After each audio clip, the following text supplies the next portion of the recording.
The Murder of Roger Ackroyd by Agatha Christie. Chapter 24. Ralph Peyton's Story. It was a very uncomfortable minute for me.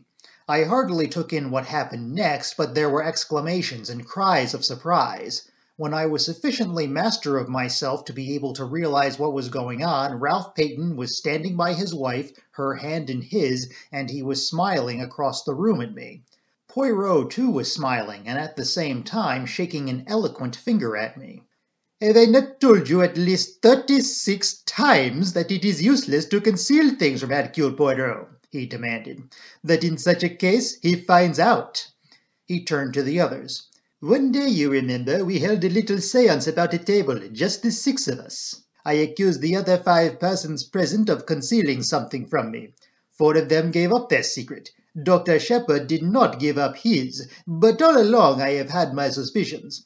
Dr. Shepherd went to the Three Boars that night hoping to find Ralph. He did not find him there, but supposing, I said to myself, that he met him in the street on his way home. Dr. Shepherd was a friend of Captain Petton's, and he had come straight from the scene of the crime. He must know that things looked very black against him. Perhaps he knew more than the general public did."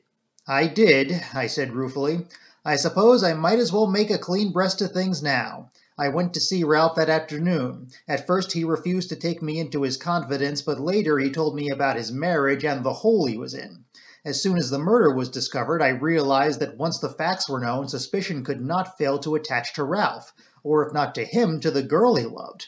That night I put the facts plainly before him. The thought of having possibly to give evidence which might incriminate his wife made him resolve at all costs to... I hesitated, and Ralph filled up the gap. "To do a bunk," he said graphically. "You see, Ursula left me to go back to the house. I thought it possible that she might have attempted to have another interview with my stepfather. He had already been very rude to her that afternoon. It occurred to me that he might have so insulted her in such an unforgivable manner that without knowing what she was doing—" He stopped. Ursula released her hand from his and stepped back. "You thought that, Ralph? You actually thought that I might have done it?" "Let us get back to the culpable conduct of Dr. Shepherd," said Poirot dryly. "Dr. Shepherd consented to do what he could to help him. He was successful in hiding Captain Petton from the police." "Where?" asked Raymond. "In his own house?" "No, indeed," said Poirot. "You should ask yourself the question that I did. If the good doctor is concealing the young man, what place would he choose? It must necessarily be somewhere near at hand. I think of Cranchester. A hotel? No. Lodgings? Even more emphatically, no. Where then? I have it. A nursing home. A home for the mentally unfit. I test my theory. I invent a nephew with mental trouble. I consult Mademoiselle Shepherd as to suitable homes. She gives me the names of 2 near Cranchester to which her brother has sent patients. I make inquiries. Yes, at one of them a patient was brought there by the doctor himself early on Saturday morning. The patient, though known by another name, I had no difficulty in identifying as Captain Petton.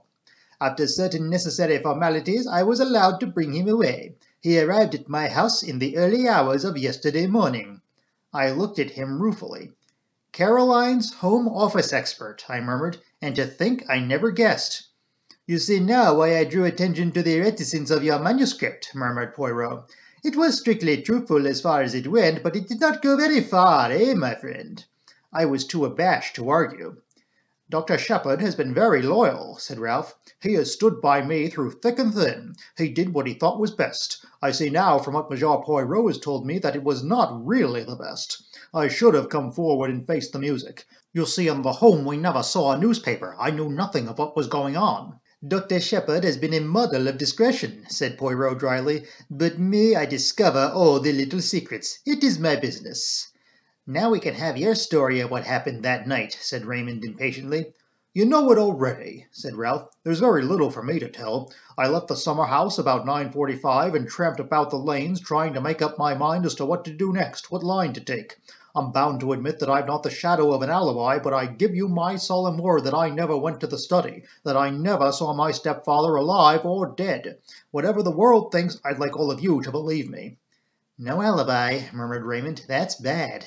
I believe you, of course, but it's a bad business." "It makes things very simple, though," said Poirot in a cheerful voice. "Very simple indeed." We all stared at him. "You see what I mean? Note just this. To save Captain Peton, the real criminal must confess. He beamed round at us all. But yes, I mean what I say. See now, I did not invite Inspector Raglan to be present. That was for a reason. I did not want to tell him all that I knew. At least I did not want to tell him tonight. He leaned forward, and suddenly his voice and his whole personality changed. He suddenly became dangerous. I who speak to you, I know the murderer of Mr. Ackroyd is in this room now. It is to the murderer I speak. Tomorrow the truth goes to Inspector Raglan. You understand?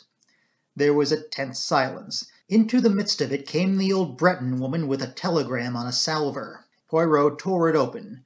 Blunt's voice rose abrupt and resonant. The murderer is amongst us, you say? You know which? Poirot had read the message. He crumpled it up in his hand. I know now. He tapped the crumpled ball of paper. What is that? Said Raymond sharply. A wireless message from a steamer now on her way to the United States. There was a dead silence. Poirot rose to his feet, bowing. Messieurs et mesdames, this reunion of mine is at an end. Remember, the truth goes to Inspector Raglan in the morning.